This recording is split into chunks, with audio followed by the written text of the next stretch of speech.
Please subscribe, like, and share if you enjoy this show.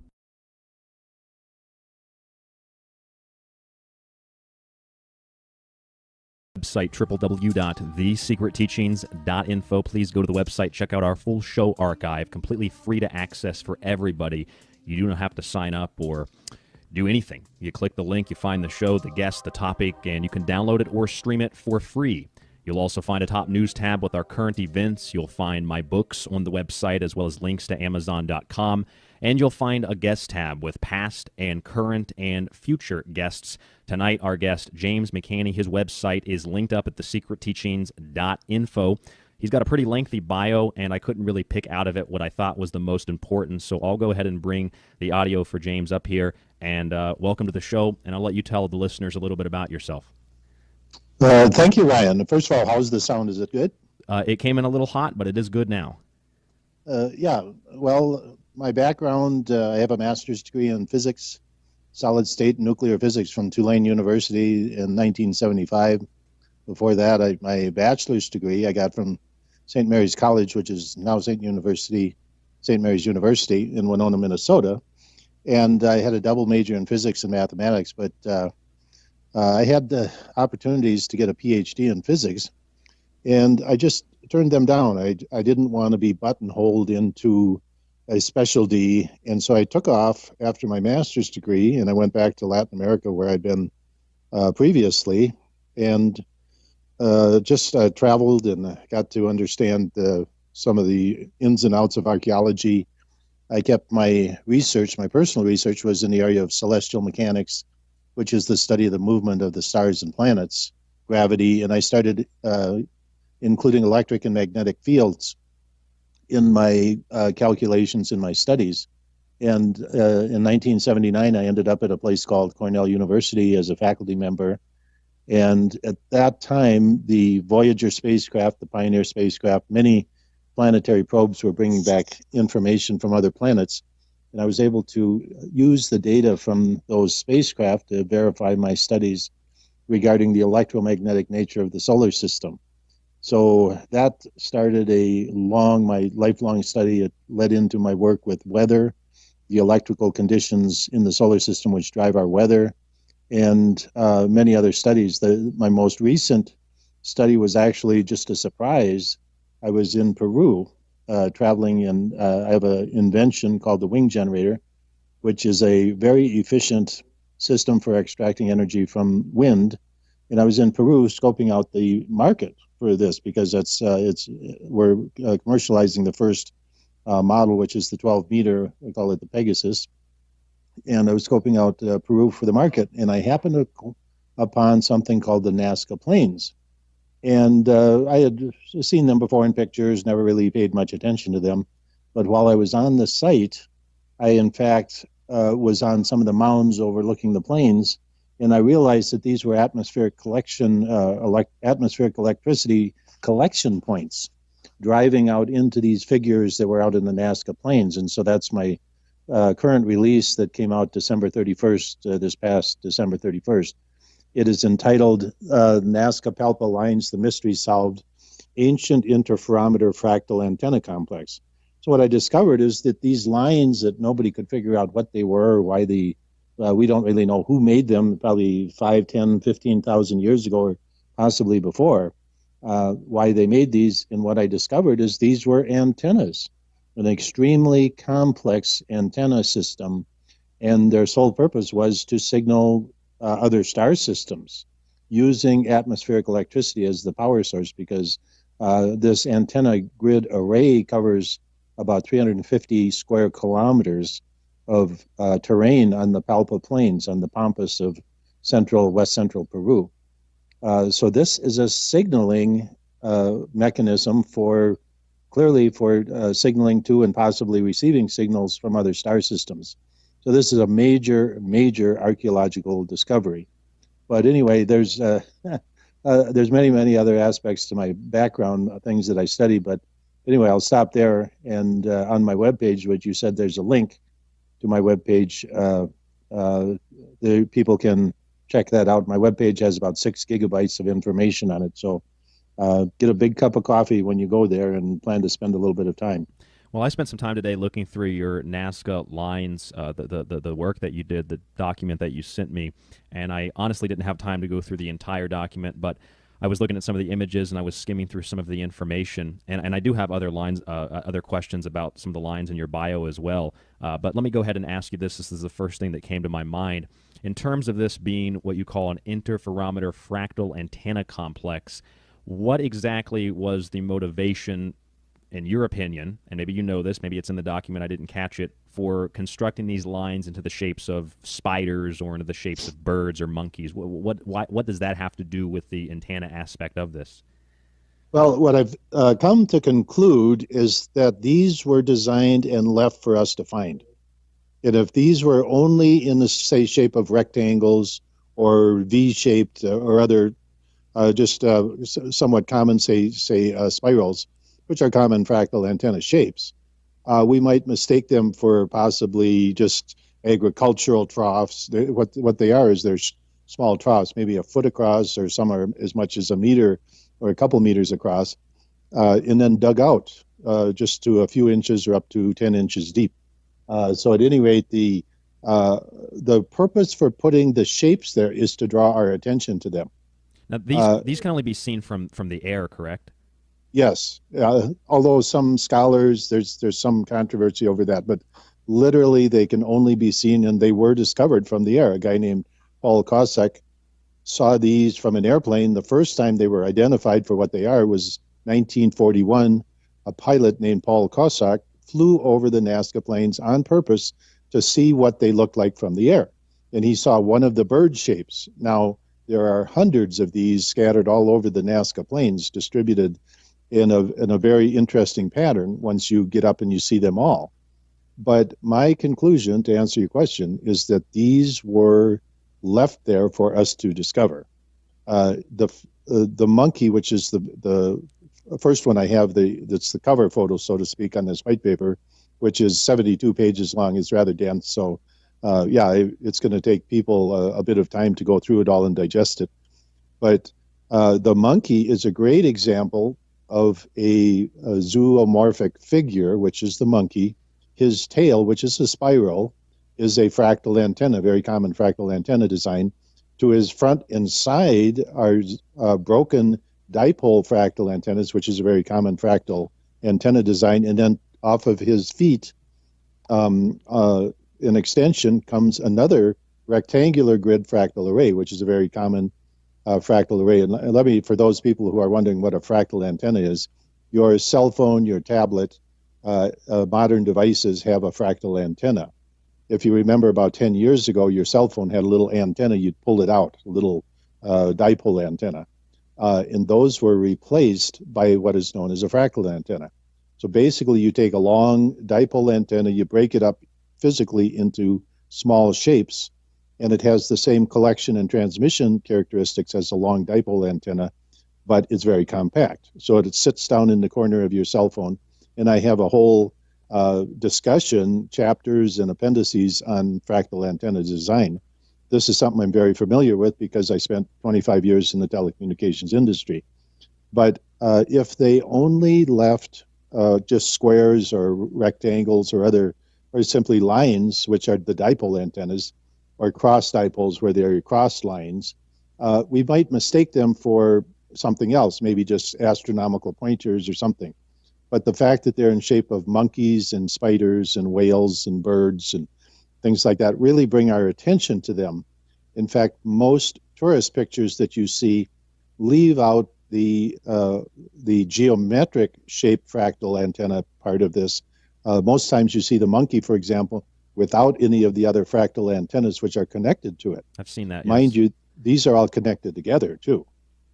So when I'm looking at these lines and just using the example you gave about cellular phones and how tablets and our phones now have these fractal antennas in them, that's more of a modern technology per se. So going back to the Nazca lines, is this, I mean, obviously that type of technology is much more advanced, especially for the time period these were supposedly erected. What is your conclusion or what is your speculation on how these came about? Is this an ancient human civilization? What is the issue there? I don't know if you've been asked that before. Well, in the paper, I give 5 scenarios. The first two, because I'm trying to figure out who did this too, because we don't know. I mean, there's a lot of things we know. For example, Machu Picchu, we know that the Incas built those. There's other things we know that pre-Incas built those. But the Nazca lines, we don't have any idea who built them.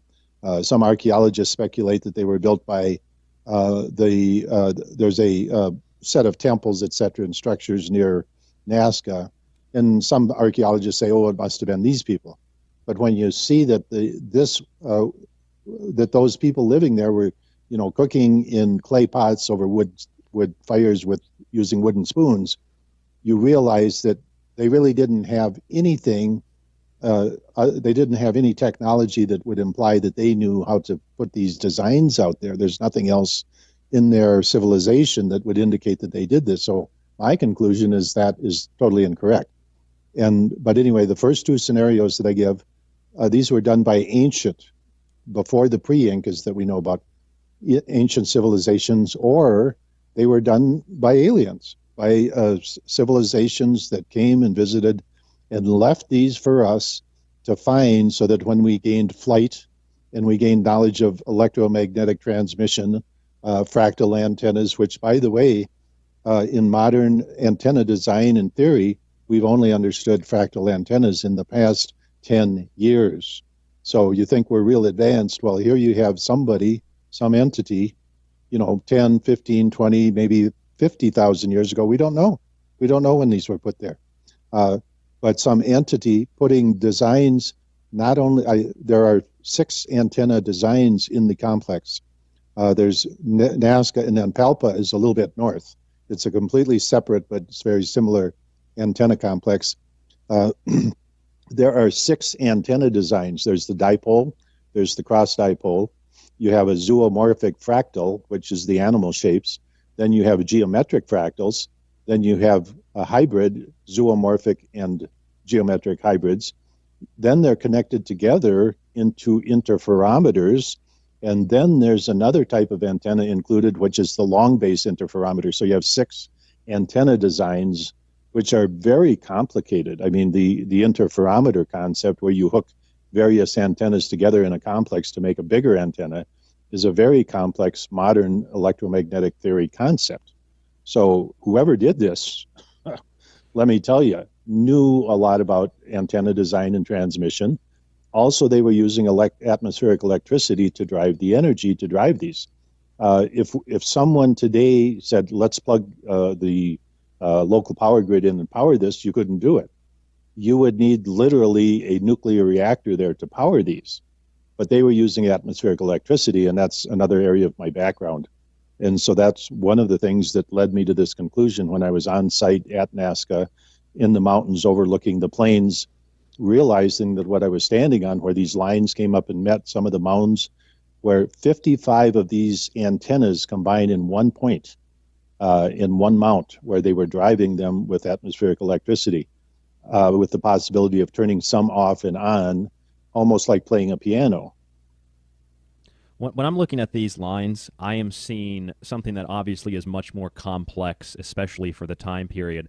Not that ancient people couldn't have designed this, but in the capacity and the technological capabilities that you were describing seems very, very far-fetched when we think about history in modern times, with our modern concepts of what is or isn't possible, what did or didn't take place. I don't know if you've seen these before, but there's a set of glyphs or geoglyphs in Kazakhstan, and I don't know if this supports or it parallels your theory of Nazca, but when I look at the Nazca lines, they are obviously very complex just in and of themselves, the shapes, the designs.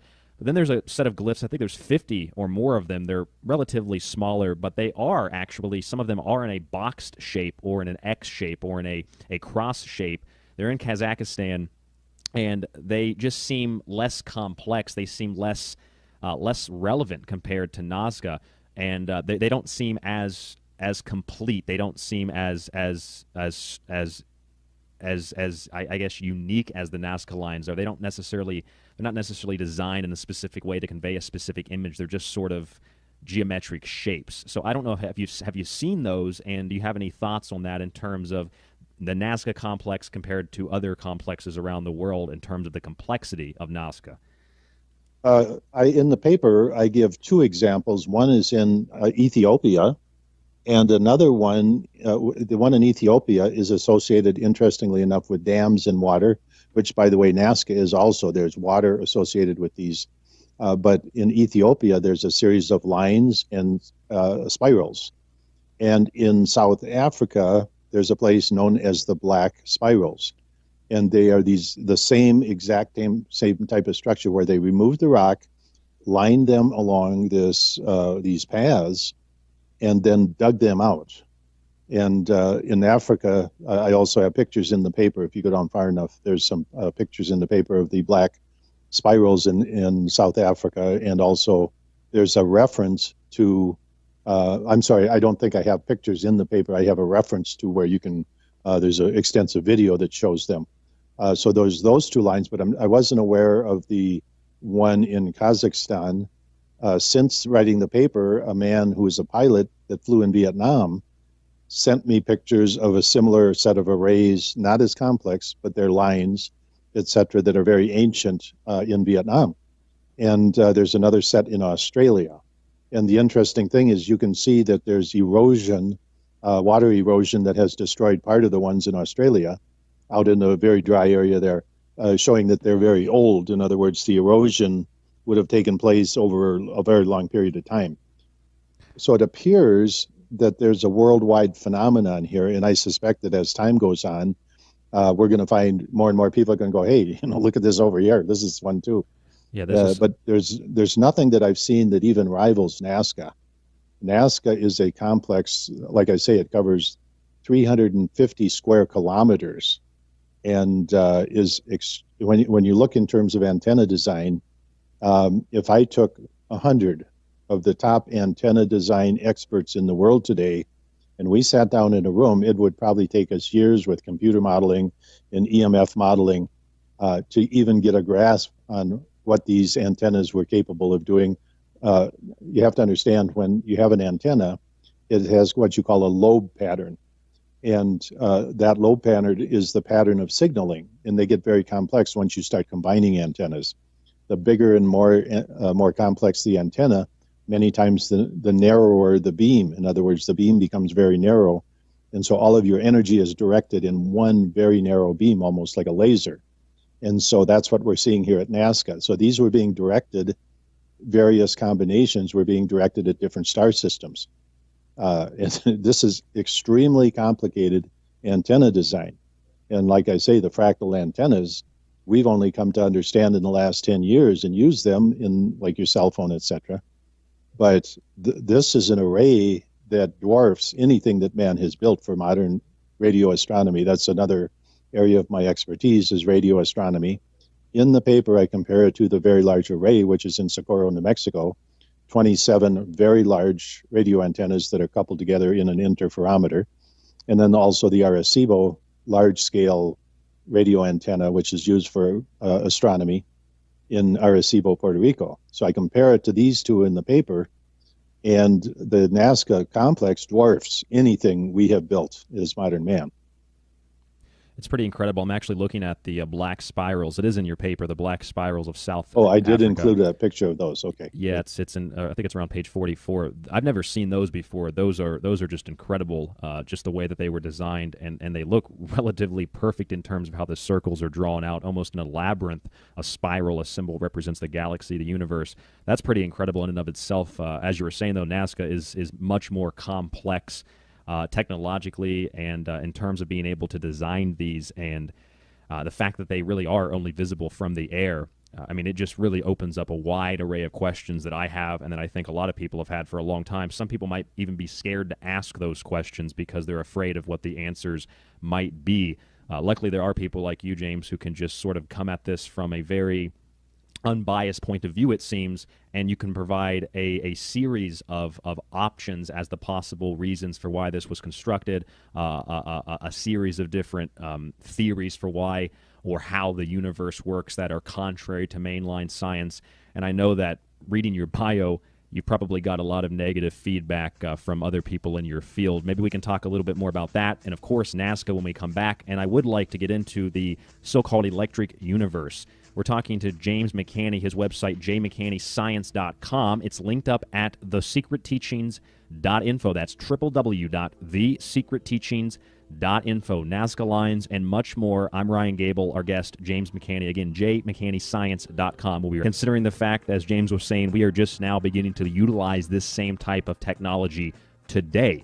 Personally, I believe it's not something that's been invented, but reinvented. I'm not sure what you think about that, James, but do you think that a lot of our technology today is something that's been reinvented or something we're just now discovering? And also, if you can include in that, the types of reactions that you get out of your colleagues when you bring a theory like this to the table, how many people just outright, out of complete ignorance, deny it and reject it because they've been trained to perceive a new type of, or a different type of reality, if you will?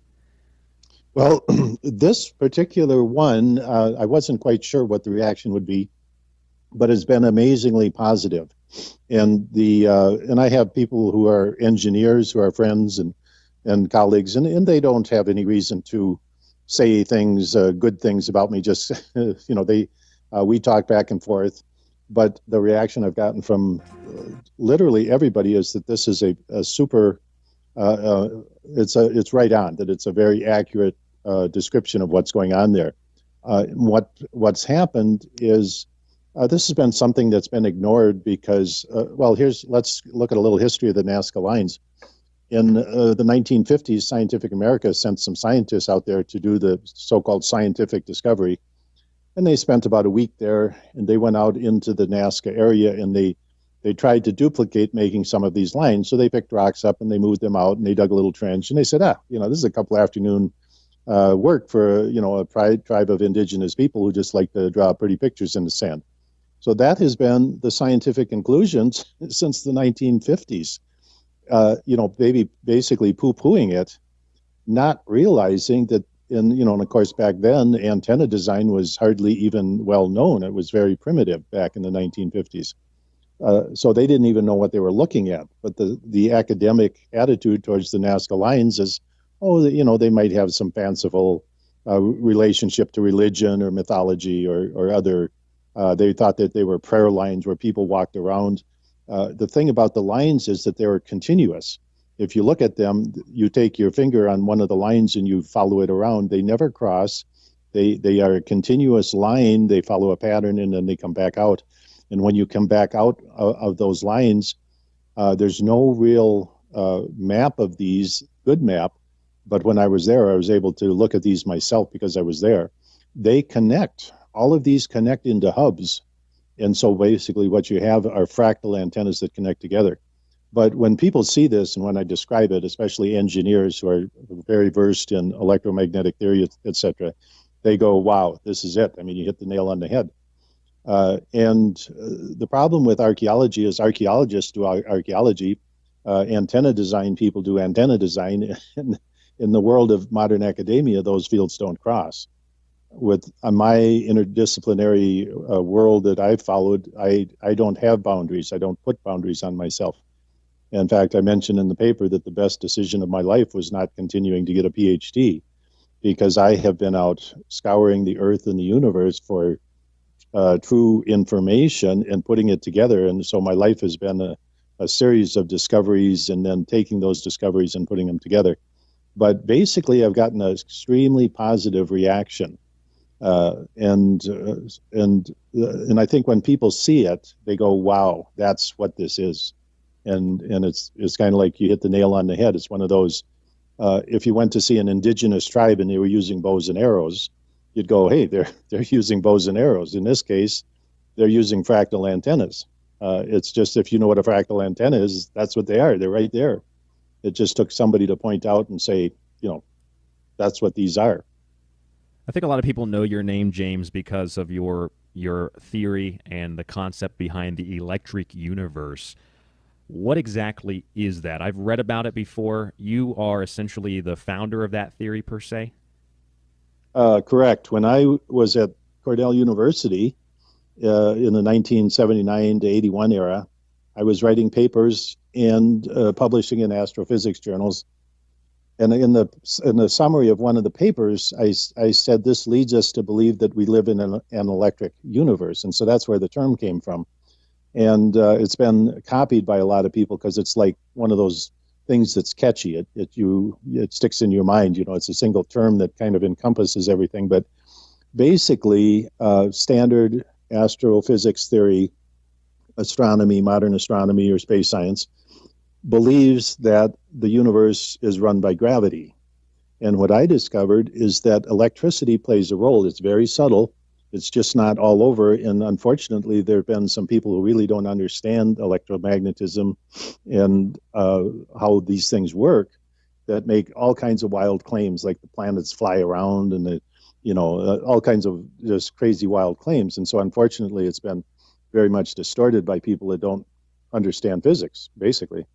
But yeah, I started this concept, and here's what it comes down to.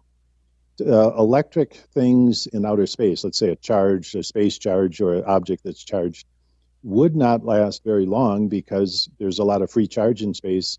And what happens is they become shielded. In other words, if you had a positive charge sitting somewhere out there in the middle of nowhere in outer space, negative charge would quickly rush to it, neutralize it very fast. So you need a source of electrical energy, which is separating charge constantly. And what I discovered was it was the fusion process. So one of my discoveries was that the fusion in the sun, or any fusion object like a galactic nucleus, the fusion process, part of the end result is the separation of charge. And it's a complex series of processes, but the end result is you have an excess current of protons coming out from that. And we see that as what we call the solar wind. And so anyway, what you end up with is a giant capacitor. So the planets, the moons, the asteroids, the piece of dust that's out in the solar system will be discharging this solar capacitor. Our weather is driven by this solar capacitor. So literally, we live in an electric universe, and the galaxies, etc., are doing the same thing. So when the galaxies push this positive charge out, there's a return current that comes down the arms of the galaxy. And I did a paper, actually in 1982, that was the start of this concept. I call it electric rivers to the stars. I have two electromagnetic propulsion systems that are used for space travel. One is a passive device, one is an active device with a nuclear power plant on board, which creates magnetic fields and pushes against magnetic fields. The other one is passive, but what I've discovered is the way that people travel between the star systems. In what was it, 2003, I gave a talk at a conference called the UFO Congress. It was in Laughlin, Nevada, about 1,200 people attending. And there was a contingency of about 50 high-level scientists there who came to listen to me talk. In the name of that talk, which you can see in one of my videos, is Electric Highways to the Stars. And so I talk about this whole scenario of traveling between the planets and stars using electric fields. But basically, the electric universe refers to the fact that we live in very electrified conditions in the solar system and the galaxy. And our weather, for example, one of my books is, my longest book is called the Principia Meteorologia, the Physics of Sun-Earth Weather, which is kind of a mouthful. I call it the weather book. But it's basically a book that describes how the planets work, including Earth, and our weather systems that are driven by these electrical conditions from the sun. And our weather really doesn't depend on solar light. If we only depended on solar light for our weather, we'd have extremely bland weather. We'd have no hurricanes or tornadoes or thunderstorms. We wouldn't have clouds. I mean, our weather would be extremely bland. Literally, all of our weather is driven by the electrical conditions and the fact that Earth is discharging this solar capacitor. And when we have severe storms, it's because Earth is involved in external electric conditions in the solar system. And that's led me to predict weather sometimes 6 months in advance, because I can see electrical conditions lining up and I go, hey, this is the day when what's going to break loose. And it's correct. I can predict because I know what to look for. It's not magic. It's because I know what the conditions to look for. But essentially, the electric universe is kind of a catch-all term that tells us how, that just describes that we live not in a gravitational-only universe. We live in a universe that has electrical effects too. And like I say, you have to be really careful because they don't manifest themselves all the time. And that's why the weatherman can be correct one day and completely wrong the next day, because many times those electrical conditions hardly manifest themselves at all. So you have to be really careful. It's not like, because electric fields of themselves are very strong compared to gravitational fields, but because of shielding, we don't see them all the time. So you have to know when they're going to have an effect and when they're not. Now, let me ask you this very quickly. I was reading, I read a lot of books. I try to finish, at least recently, try to finish one book a week. This book took me a little bit longer to read. That new David Icke book, The Perception Deception, is like 900 pages. And in that book, he popularized, I think, to a large extent, the concept of the electric universe. And to be honest, that was the first place I had heard about it. But he doesn't necessarily, I don't think he mentions your name. He talks about David Talbot and Wallace Thornhill and their book, The Electric Universe and Thunderbolts of the Gods. Do you have any comments or thoughts on those two individuals? Well, yeah, those are people that have copied my work. They're what I'd call Johnny-come-latelys. Thornhill presents himself as a plasma physicist. He has no degree in physics of any kind. And Talbot is a guy who goes back in the Velikovsky movement back to the 1970s when Immanuel Velikovsky had a group of so-called supporters. But basically, Talbot is a guy who has used Velikovsky's name to promote himself. And now they don't even mention Velikovsky. It's like they're but the term electric universe is something I spawned, I brought along through years of thick and thin.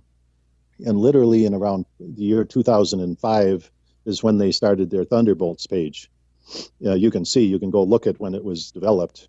And so when it became obvious that it was, you could capitalize off of this, so to speak, that's when they came on the scene. So, but they really have a distorted view and unfortunately have done a lot of damage to Velikovsky and my work because they're not scientists. Neither one of them are scientists.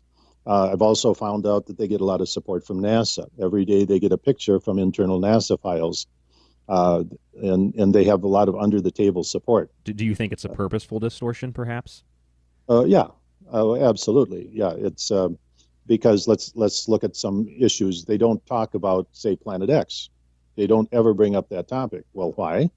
Because that's one of the core issues that I talk about. How could you talk about Velikovsky or the fact that Venus came through the solar system as a large comet and not talk about Planet X type of situations? That's what Planet X is. They had a mentor named Tom Van Flandern who worked for the Naval Observatory. And he was basically their handler for many years. And so these groups like this have a handler. There are people, they've had handlers all along, people that basically manage them in a sense that come out of the scientific community.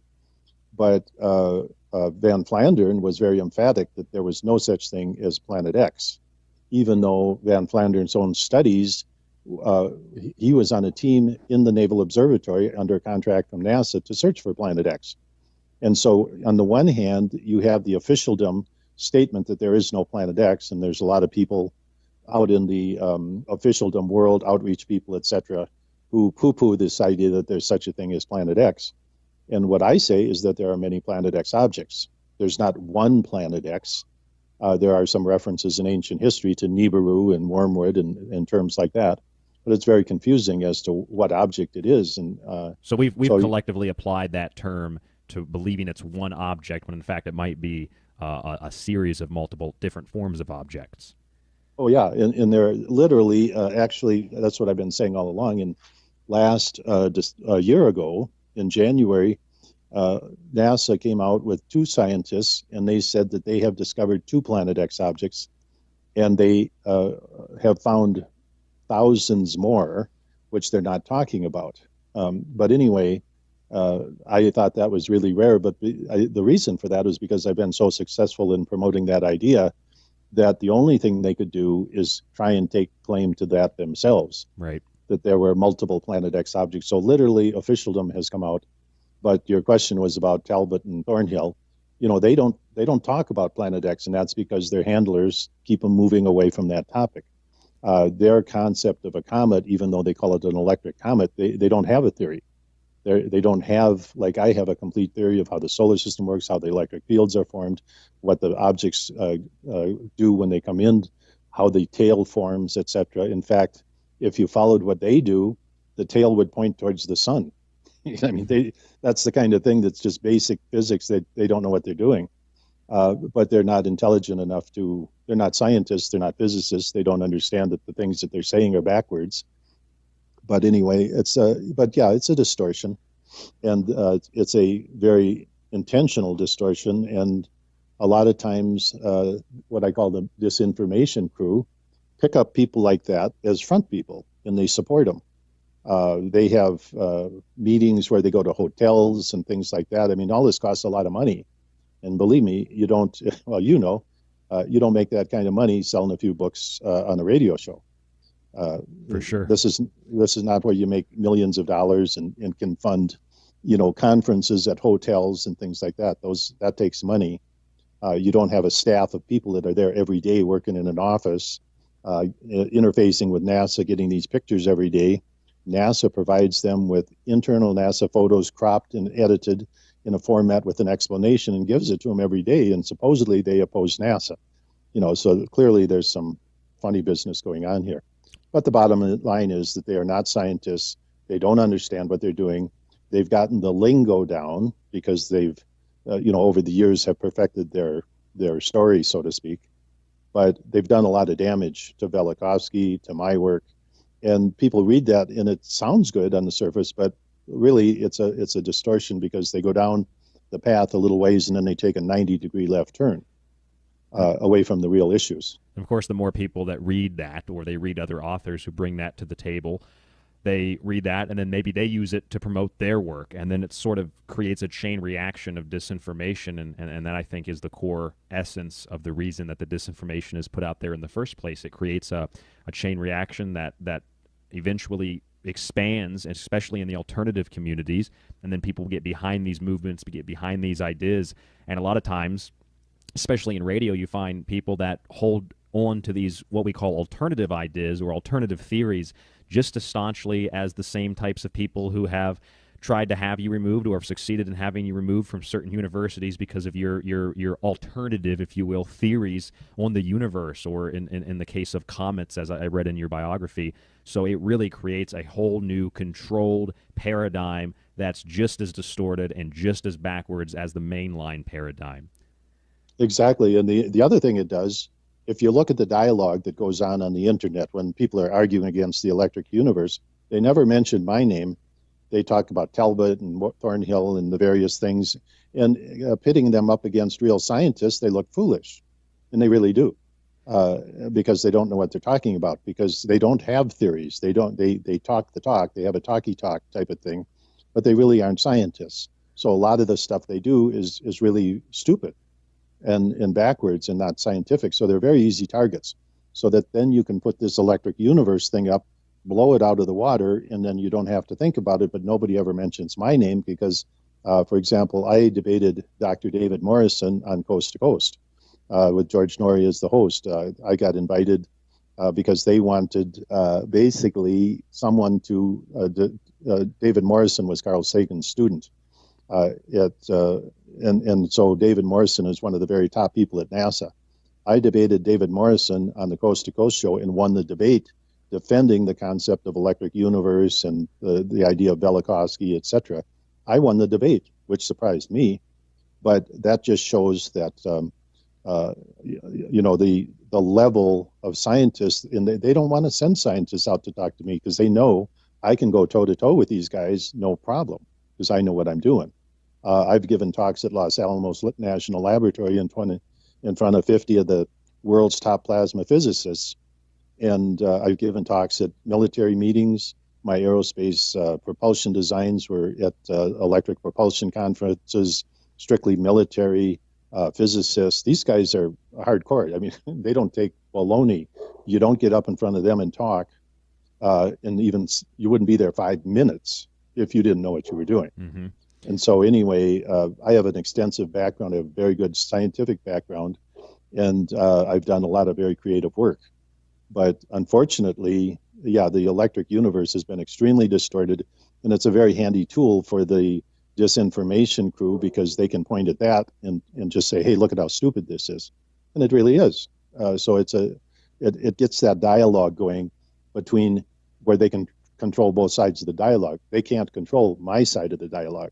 And they know that they can't send their best physicist out to confront me because I'll take them down in a minute. jmchaney.science.com. That's the website, jmchanneyscience.com. It's linked up at thesecretteachings.info. James, can you stay with us for another half hour, 45 minutes? Oh, absolutely. I'm having a great time here, so absolutely. Me too. Fantastic. This is a great interview. If you would like to call in, I know I haven't given out the number very often tonight, but it is 1-208-650-4160. That's 1-208-650-4160. Talk to myself, talk to James. Again, his website, jmchanneyscience.com. I've spent a lot of time this week preparing for the interview, just looking over some of the information on his website. There's a lot of great stuff. And just these alternative concepts, whether you want to believe them based on fact or based on theory or based on perception, it at least expands your mind and it allows you to have at least it implants a seed that can perhaps grow and give you a new perspective on reality rather than staying in the typical old rut of what mainstream science or mainstream history, mainstream archaeology leads you to believe is true. It's all a matter of perception, and perception that a lot of times, and in most cases, is not based off of the facts, is not based off of what reality actually is. It's an artificial construct. You are listening to The Secret Teachings. Our guest, James McHaney. We'll be back in just a few minutes. So jmchanneyscience.com, that's the website. I'm Ryan Gable, our guest, James McHaney, 1-208-650-4160. That's the number. And James, before we go any further, it looks like we do have a caller. First name and where you're calling from. Hi. Ryan, this is Keith from New Jersey. Hi, Keith. And you guys have a great show, as always. If you can just bear with me 1 second. I have a friend who's a neuropsychologist, and I had read an article, and the article basically was an overall view of part of the galaxy, and they pulled back beyond just our solar system or our galaxy, but multiple galaxies, and they called it a certain region, and I can't remember the name of it. However, when I showed this article to my friend, she looked at it and said, well, that looks like neurons. And when you started saying that the universe is electric, I thought, well, maybe the universe is one gigantic mind, and it makes so much sense, your theory, because I wish I could remember the region with the multiple galaxies all interconnected and how they kind of fire off each other, just like the brain. And I just wanted to contribute that and ask your opinion on it. Well, thank you, Keith. James, what do you think about that? I actually saw that in the New York Times, I believe. There was a comparison of neurons of the brain compared to images of multiple galaxies. James, what are your thoughts? Well, let me just, I mean, that brings up all kinds of connotations. But in the mid-1990s, I worked with Russian scientists at the University of Novosibirsk in central Russia. They were atmospheric scientists, and they were very interested in my work because it explained the atmospheric conditions they were viewing. They didn't understand what was causing the phenomena in the atmosphere. But in the meetings, as they were translating my papers into Russian, and we were going back and forth talking about the electric universe concepts and the concepts of what's driving the conditions in the atmosphere, this wind of this went into the psychology department at the university. And so the psychologists started sitting in on these meetings. And the reason they were interested is because they were doing studies with unborn fetuses. In other words, they were putting sensors on the mothers and measuring the reactions of the unborn fetuses, because what they were trying to do was get a basis, a physiological basis for astrology. They believed that astrology had, in fact, a basis in scientific reality. But the problem in measuring people who were already born was that they had all of the influences of the senses kick in as soon as you're born, etc. And so what they were doing was measuring the reactions based on planetary alignments. And what they understood is, because of my work, that when the planets aligned and had different other configurations, the electric discharges in the solar system, etc., started to occur, and that the babies were picking this up. And when they were born, that's why being born is very instrumental in the whole concept of astrology, because that's when all your senses kick in. Some people maintain that connection more in the front of their mind, so to speak, with this connection with the electrical conditions in the planets and et cetera. And some people lose it because their other senses take over. But they, in fact, established the physiological connection between the planetary alignments and the psyche. And now if you look at, this happens to me all the time. You go into a room and nobody's communicating, everybody's at odds with each other. People that normally work together okay, and you go, geez, what's going on here? And I used to have a friend, he passed away unfortunately, but he had a friend who was studied astrology. And he'd call up his friend and he'd come back and he'd say, Jim, he said, Mercury's in retrograde on the 12th or something. He'd give me a date. He said, hey, everything will clear up. You know, I'd go into that same room on the 12th. Everybody was having a good time, slapping each other on the back. Everybody was happy. And I'm going, wow, this is real. There is a real connection, and it's electrical. And so the concept that, in fact, we, the Schumann resonance with Earth, we are connected electrically with this planet. In fact, if a lot of people cure ailments by walking in the dew in the morning, because what that does with your bare feet, I mean, you go out and walk in the grass with the dew on the grass, and it connects you electrically to the earth, and it cures it. It gets your body back in tune. And so, we are very connected. Our body is an antenna. If you look at the Nazca complex, for example, part of this antenna complex working is based on water. And so our bodies are like, 98% water or something. But we are very much an antenna, our neurons, etc. And we're very connected to the earth. We're very connected to the vertical electric field which we live in. And we're very connected to the solar system and the planets. So I hope that that's just kind of a wandering discussion here on that topic. Keith, I'll have to let you go in a second, but if you want to go ahead and comment, and then if you have another question, go ahead. I do. I just when you two things. One is when you say antenna, it's also I'm assuming it's both ascending and receiving. Absolutely.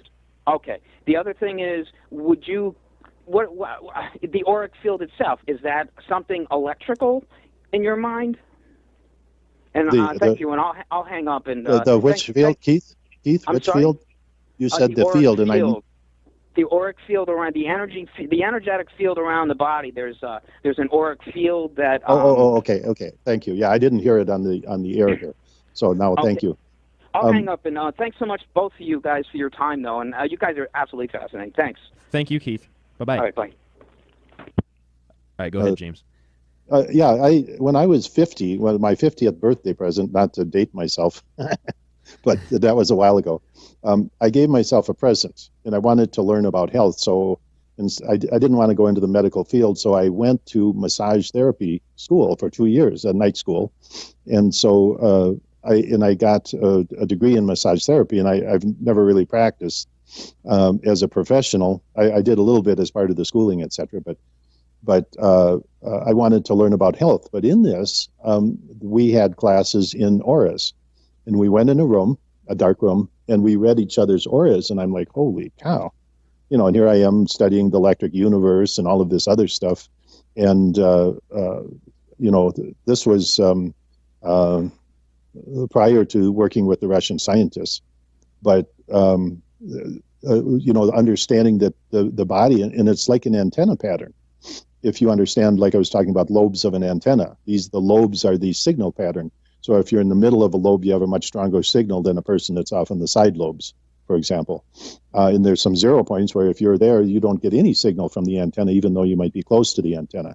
So, but your body is very similar, and coming out right out of the middle of your stomach is the main focus of your aura. And other people have different auras. Apparently my hands are, a guy told me one time, he said, I have very healing hands. And he took his hand and he put it up to mine, and I could feel this force. I mean, he was pushing hard, and he could not get his hand up to my hand the way he was cupping his hand. And he said, you have a very strong amount of force in your hands. And he called them healing hands. And I'm like, so there's all of this stuff. I think too many times modern medicine poo-poos this kind of thing.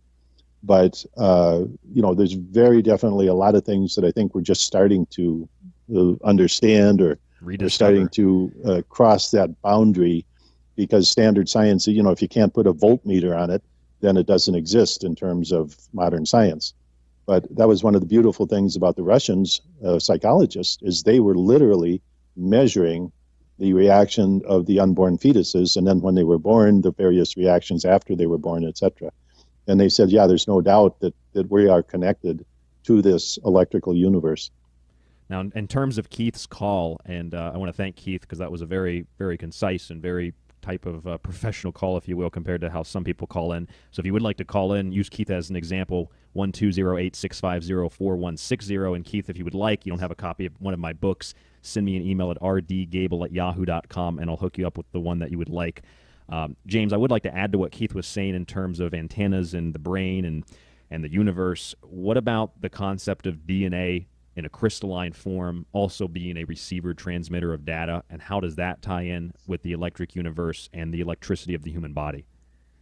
Well, let's take a great example here. Recently, NASA sent a probe to the tail of a comet, Comet Tempel 1. And when they came back, they took the material that was gathering up the dust from the comet tail, and they found nucleotides, which are the basic building blocks of DNA and RNA.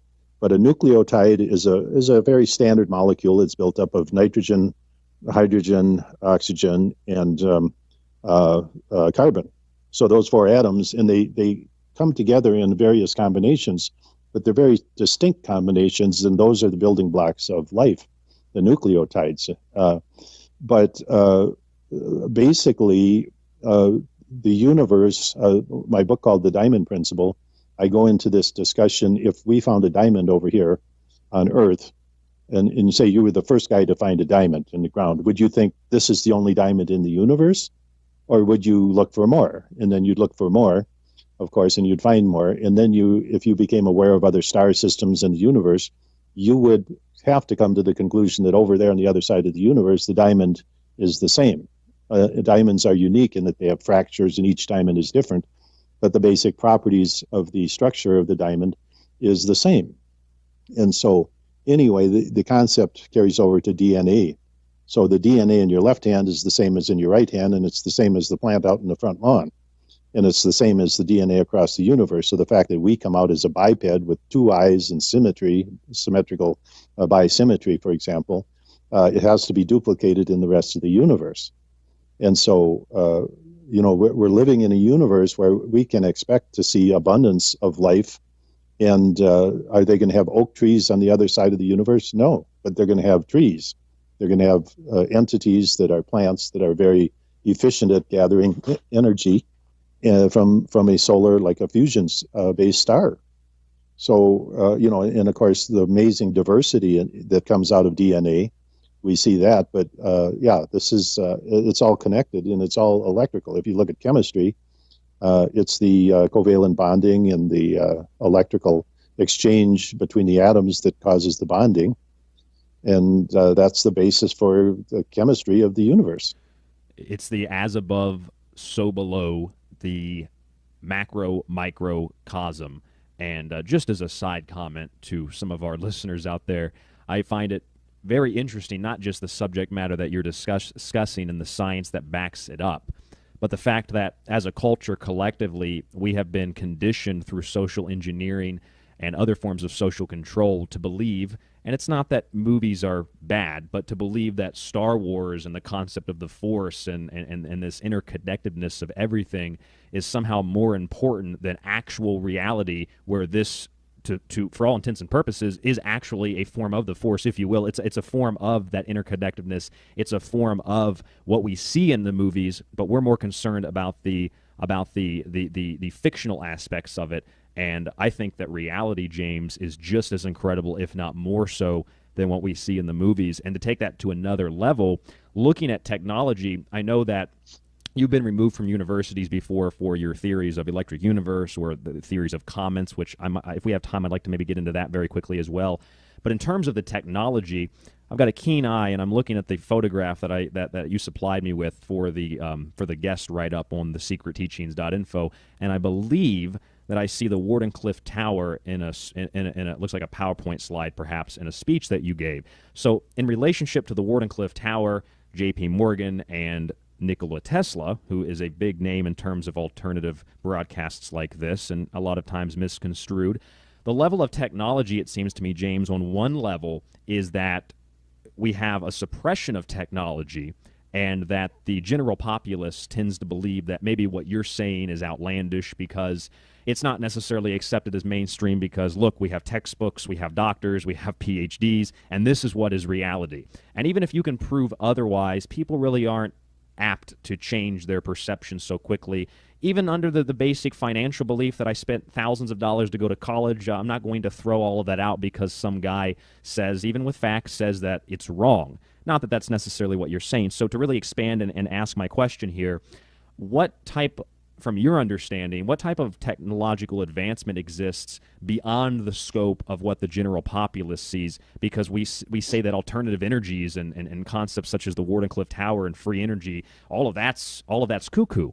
But at the same time, there are not just multinational corporations, black operations, but governments alone that go on abusing and misconstruing and distorting people like you on purpose or by association, and yet then on behind the scenes they go and develop that same type of technology in a much more advanced form. What is the level of technology behind the scenes as far as you know? Well, my one book called Atlantis to Tesla, the Goldburn Connection, back as I was developing a lot of what I did, when I was working with Russian scientists in the mid-90s, we developed weather control. Now, you've heard about HARP, but what we developed was an ability to use satellite lasers to control hurricanes and tornadoes. And the purpose was to steer them away from coastlines and population zones to cause the water to dump offshore, because with most hurricanes, the water damage the flooding damage is much worse than the wind. So anyway, we developed this technology, and it was absconded with by the U.S. military, which has been using it, like Katrina was a totally controlled storm using lasers, other hurricanes, etc. In fact, the Russian scientists went to the UN in the early 2000s and said, hey, the United States is using weather modification against its own people and against other countries, and it has to be listed as a weapon of war. That's what they were saying, and it has to be outlawed by the Geneva Convention. The United States, who basically controls the UN and the banking cartel of the European banking cartel, refused to do that.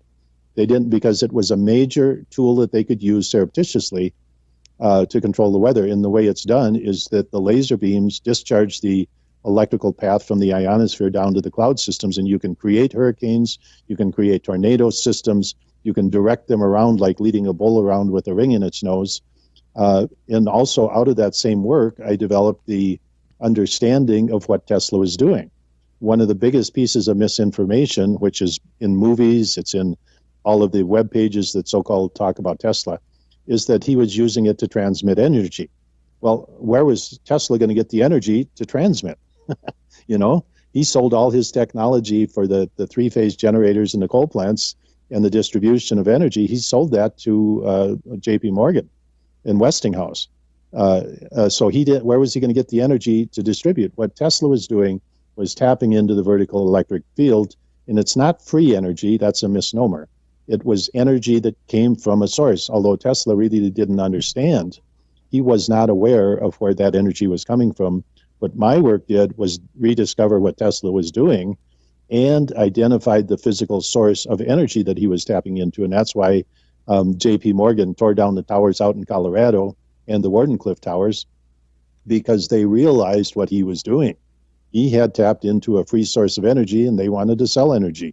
You can't sell energy that comes out of an infinite source from beyond the planet because it's free. You know, coal and then eventually nuclear, the same disaster that we're dealing with now, Fukushima, of course, a mad, insane situation, or Chernobyl, is as a result of them demanding that we purchase energy, which is a great misnomer. So the real thing that Tesla was doing was gathering energy from the ionosphere, and he was distributing it actually underground. He wasn't distributing it through the air. That's a misnomer also. The experiments he did out in Colorado, were distributing that atmospheric electricity through the ground. He put, as far as 20 miles away, he could light light bulbs. And so he was transmitting through the ground the energy he gathered from atmospheric electricity. And so my work rediscovered that and also identified the energy source that he was using. But of course, it's not in the energy industry best interest to talk about that. So there's a movie, Sherlock Holmes, they have Tesla in there, and they talk about him transmitting energy. But if you look at, like I say, you pull back the first layer, where was he getting the energy to transmit? It's stupid. Tesla was gathering energy from the ionosphere, and that's why they kept him buttonholed. And when he finally died, they went in and confiscated all his work, and it's never seen the light of day since. All his real secret work on energy technology, etc. jmcannyscience.com, that's the website of our guest tonight. The website for The Secret Teachings is thesecretteachings.info. If you want to go to the website and check out James's work, if you don't go directly to his website, there's a link to the website from our website. You can also find our full... Let's start with the climate issue. Let's just look at it this way. As we go into nighttime, the Earth temperature drops about 20 degrees. When we talk about climate or long-term, a few degrees centigrade over a 20-year period increase in temperature or something, we drop about 10 to 20 degrees every night, depending on if you're in the wintertime or summertime, etc. If it's cloudy out, the temperature does not drop as much because the moisture in the air is a heat content sink. In other words, it holds more of the heat in the air. But the idea that you're driving your SUV up and down the road and that's causing climate change is absurd. Let's just look at this. When you're burning gasoline or diesel in your car, the amount of heat generated is 1 million times more than the so-called greenhouse effect that would, over a 20-year period, add a little bit of heat into the atmosphere. So what happens to all of that heat that's generated immediately from nuclear power plants, coal plants, 80% of which goes right up into the atmosphere every day? That's far more than the so-called long-term greenhouse effect. It's like hitting something with a giant mallet and then coming along with a little teeny copper hammer and tapping on something and saying the little teeny hammer does a lot more. It's so absurd, but this is the problem with a lot of the public today, is they don't understand science. And so they can take these concepts, whitewash the public starts repeating them. And as Lyndon Johnson once said, you repeat something a few times, people become interested. You repeat it enough time, it becomes the truth. And that's about what's going on. It does. It becomes a buzzword that people use.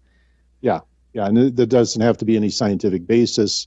And unfortunately, scientists themselves get their peanuts from the government, and 99.9% of all scientists make their living from, in some way, from government-funded science, so they have to march the march and talk the talk.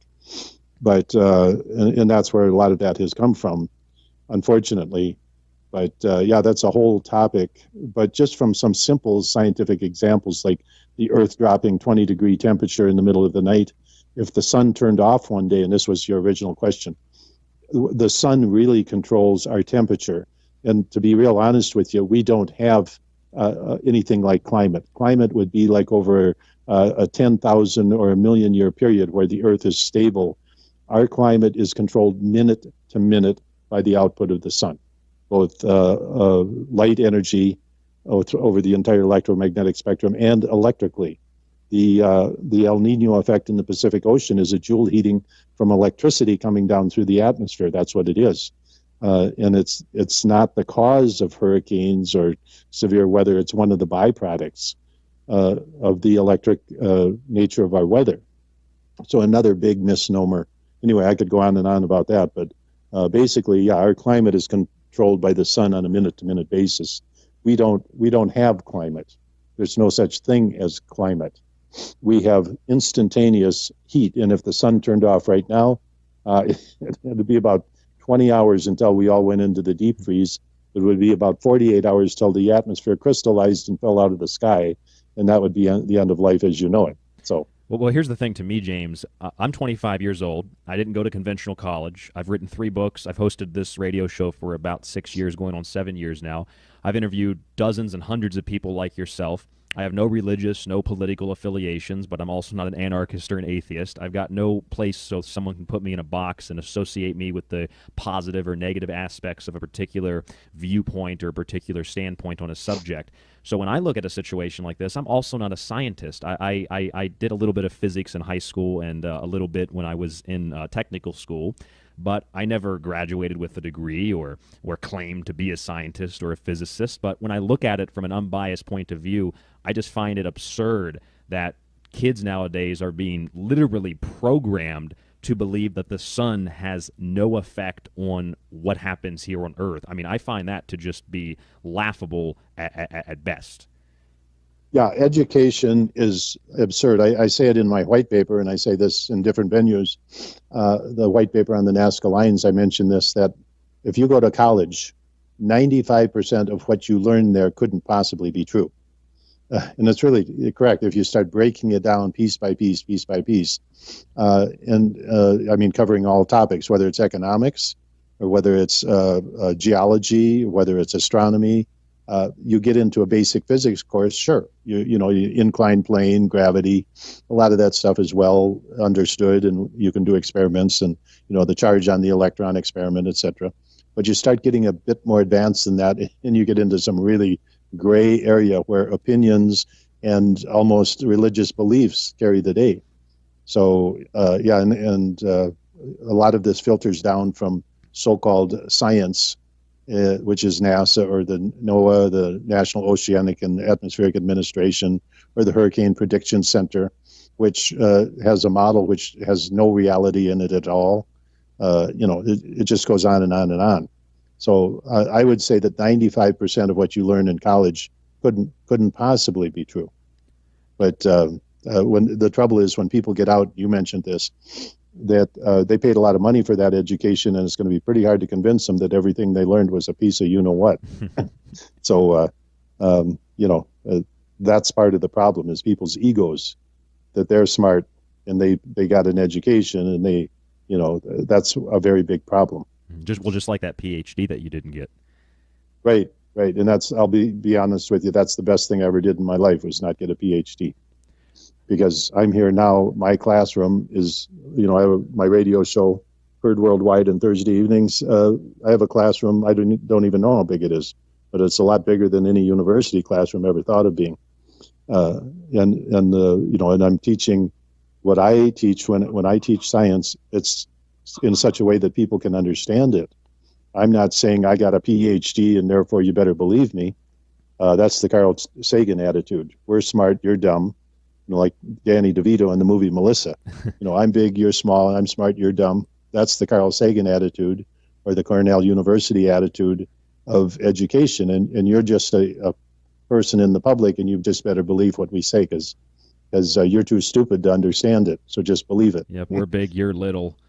We're smart, you're dumb. You're a mind to be molded, and we are the artist. James, if it's possible, in maybe 2 or 3 minutes, if you could sum up your theory on comets, and then I'll give you the floor for a few minutes to say anything else you'd like to say, websites, tell us a little bit about your radio show and whatnot. The situation, well, first of all, the standard science says comets are dirty snowballs that they sublimate when they get near the sun. That's completely incorrect. What I learned, and this is this was solidified in my years at Cornell in 1979, but basically the sun puts out an excess current of positive charge, creates a capacitor, and any object that comes into that capacitor is going to discharge it. And if you look at the plasma physics of a discharging object, I use the backyard bug killer as an example. When it's called the zapper, the mosquito flies in between two charge plates, and the plates discharge always where the bug is. Why is that? Because the bug it bridges the gap, so to speak, electrically. The same thing happens with an object that comes into the solar system. It discharges the solar capacitor. The sun is negatively charged relative to the outer positive part of the capacitor, which is way out beyond Pluto. And so that's what the electrons form the majority charge carrier. They form a negative charge around the nucleus. because of pressure. It's like putting a rock in a stream. It forms a negative pressure there. And that draws in the tail material, which comes in much more slowly because the ions and dust particles are charged positively, but they move much more slowly. And that's a comet. And it has all the properties of a comet and is very complicated. This is what my books, etc., a lot of my radio shows. Earth, the planets are all acting as comets. We have a comet tail. Our weather is directly affected because we discharge the solar capacitor. So anyway, that's a comet. So just about everything in outer space is a comet, including our sun in the galactic electric field. So anyway, that's the short version. Certainly it gets more complicated, but that's the short version. Sure, sure. Well, James, I want to thank you very much for joining me on the show and for going for the 2 hours tonight. I've got to say that I like science. I always have liked science. I always liked physics. And I've always, of course, liked discussing these subjects in the detail that we have tonight. But in terms of the way that you've presented this, and I mean, I just take you as a relatively honest person. You're not trying to push an agenda. So to me, and I'm sure your students probably feel like this too, you've sort of made science seem fun. And when people think something's fun, they'll want to participate in it. They'll want to learn more about it. And I think a lot more teachers should at least present in the type of manner and capacity that you present this information. Because, I mean, I think that we have a whole generation of kids who think learning is dumb and learning is boring. And you have those types of what I call the PhD mentality, people that just, they set up in front of a class and they have a chalkboard or a whiteboard or a PowerPoint presentation and they just repeat back what their teachers told them and repeat what the textbooks say, or they write their own textbook and then just repeat back what they wrote, and nobody really learns anything. And the same old scientific quote-unquote theories, which are presented as assumptions and facts, which they're just theories, they're not necessarily provable facts, and they're presented as facts, and people go along repeating those as fact. And then when someone like yourself comes along and you present an alternative theory, if you will, it shakes up their little paradigm. It shakes up their little world. So for the work that you've done, thank you, first of all. And if you'd like to talk about anything else, give out a website, something about your radio show, go ahead. We've got about 2 or 3 minutes here. Well, thank you, Ryan. I appreciate the opportunity to be on the show. And these are very complex topics. My webpage has about 6 gigabytes of information. So I tell people that when you go there, get a pretty big cup of coffee and plan to spend some time there. I have my books. There's a series of 10 books now. The white paper here is number 11. I have a series of CDs, DVDs. But just go there, and it's going to take many times going back. But you got to understand, pretty much the web page is self-explanatory. So that's what I would say. Go there. And by the way, I have a short URL which gets you to the same web page. It's 7 letters, jmccsci.com. It's an abbreviated form of J. McCanney Science, just because for radio I got that so people could remember. It's jmccsci.com will get you to the same webpage. But go there, spend some time, and listen to my past radio shows. They're all archived on the webpage. And it's a very complicated topic, but with time, I think you can, literally anybody can understand this and then start to really understand what I call fairy tale science, standard science, the tier 2 garbage science that they pawn off on the public. And once you realize that, you'll realize that there is an agenda to keep real information from the public. I think that becomes very obvious, especially with what you've divulged to us tonight. Again, James McCanney, our guest, he gave out the shortened version of his website address, jmccsci. Was that it? Correct. jmccsci.com. His information, bio, photograph, and the website is linked up on our website, www.thesecretteachings.info. And James, if you could just hang on for a moment with me on the line, I'd like to see if we could talk for a few minutes off air, if that would be fine with you. Absolutely. All right. Thank you very much. I'll go ahead and bring your volume down now. But again, thank you for joining me on the show, and I'll talk to you in a few minutes here. Thank you.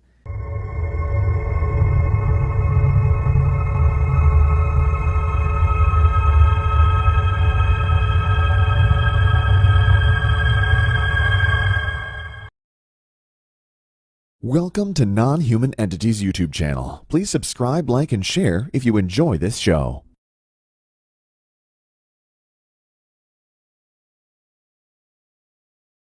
website, www.thesecretteachings.info. Please go to the website, check out our full show archive, completely free to access for everybody. You do not have to sign up or do anything. You click the link, you find the show, the guest, the topic, and you can download it or stream it for free. You'll also find a top news tab with our current events. You'll find my books on the website as well as links to Amazon.com. And you'll find a guest tab with past and current and future guests. Tonight, our guest, James McCanney, his website is linked up at thesecretteachings.info.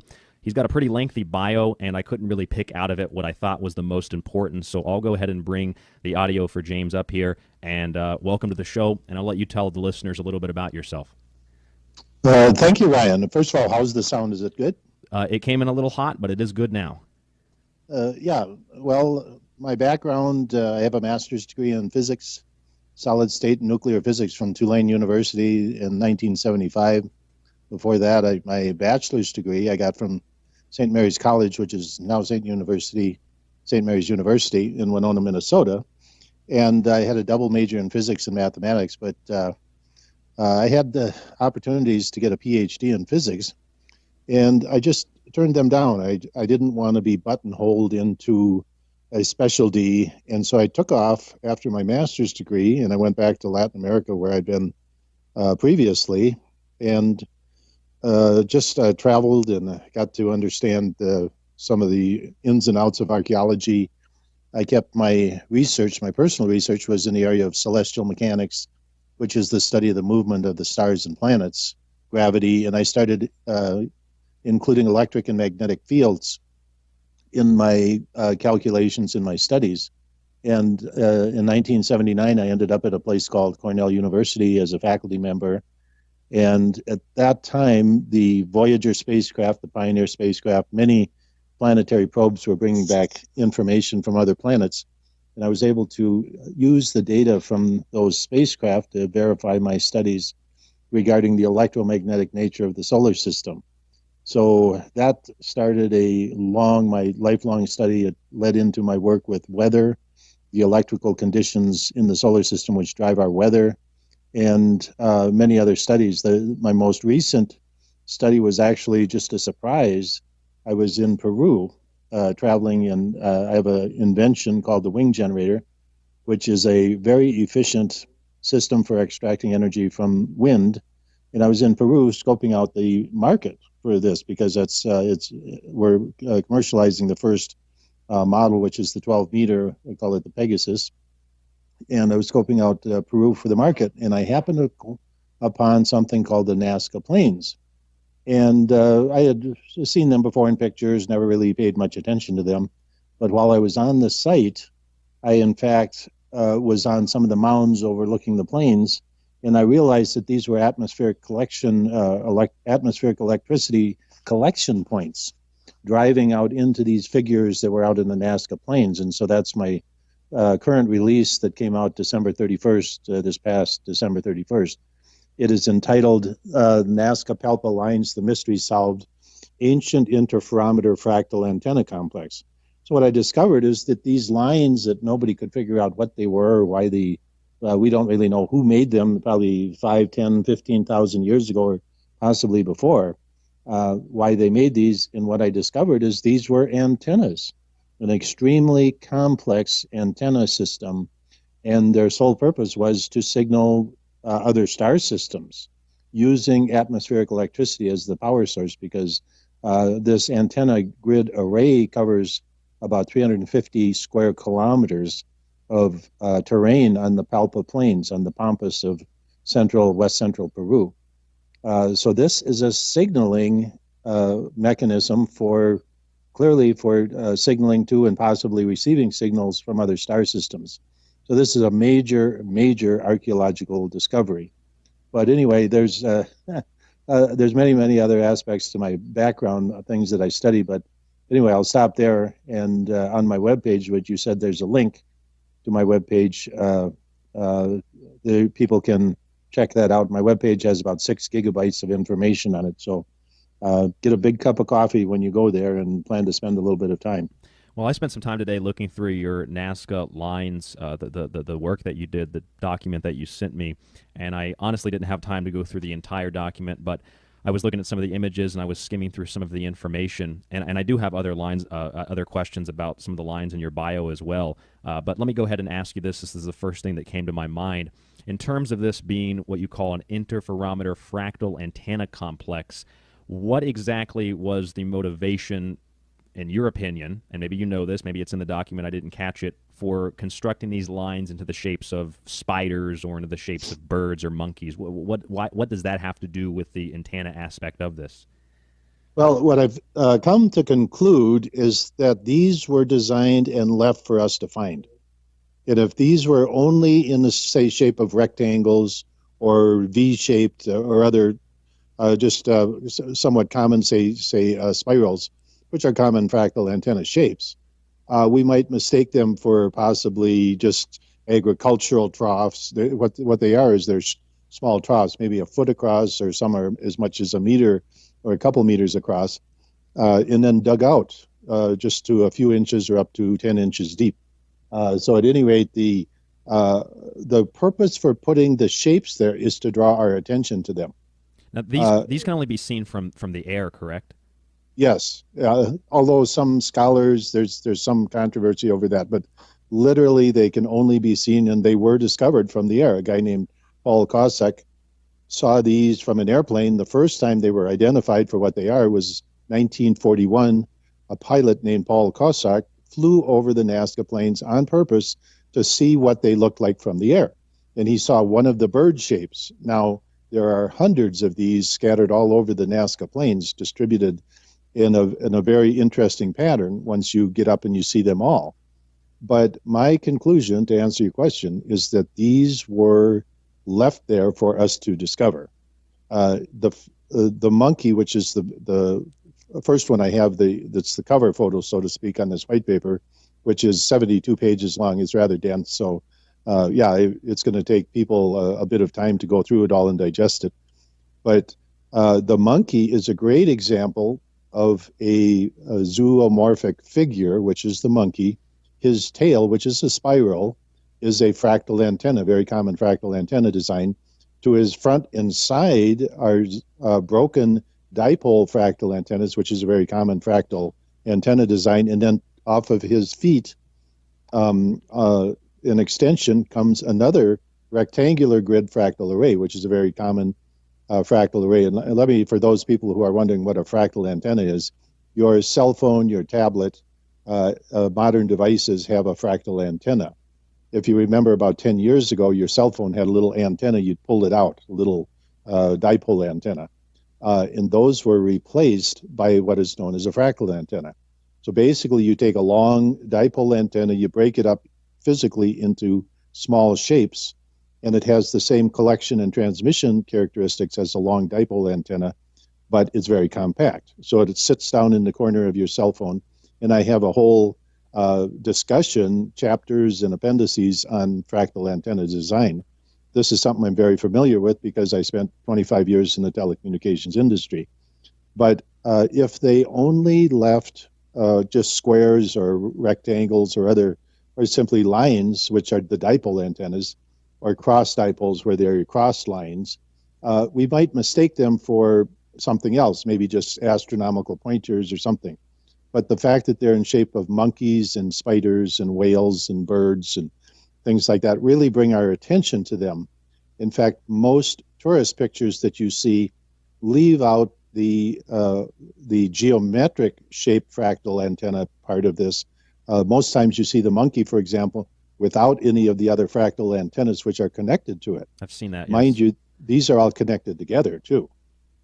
So when I'm looking at these lines and just using the example you gave about cellular phones and how tablets and our phones now have these fractal antennas in them, that's more of a modern technology per se. So going back to the Nazca lines, is this, I mean, obviously that type of technology is much more advanced, especially for the time period these were supposedly erected. What is your conclusion or what is your speculation on how these came about? Is this an ancient human civilization? What is the issue there? I don't know if you've been asked that before. Well, in the paper, I give 5 scenarios. The first two, because I'm trying to figure out who did this too, because we don't know. I mean, there's a lot of things we know. For example, Machu Picchu. We know that the Incas built those. There's other things we know that pre-Incas built those. But the Nazca lines, we don't have any idea who built them. Some archaeologists speculate that they were built by there's a set of temples, etc., and structures near Nazca. And some archaeologists say, oh, it must have been these people.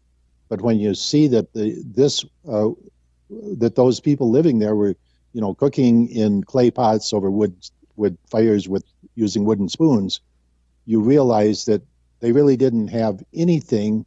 They didn't have any technology that would imply that they knew how to put these designs out there. There's nothing else in their civilization that would indicate that they did this. So my conclusion is that is totally incorrect. But anyway, the first two scenarios that I give, these were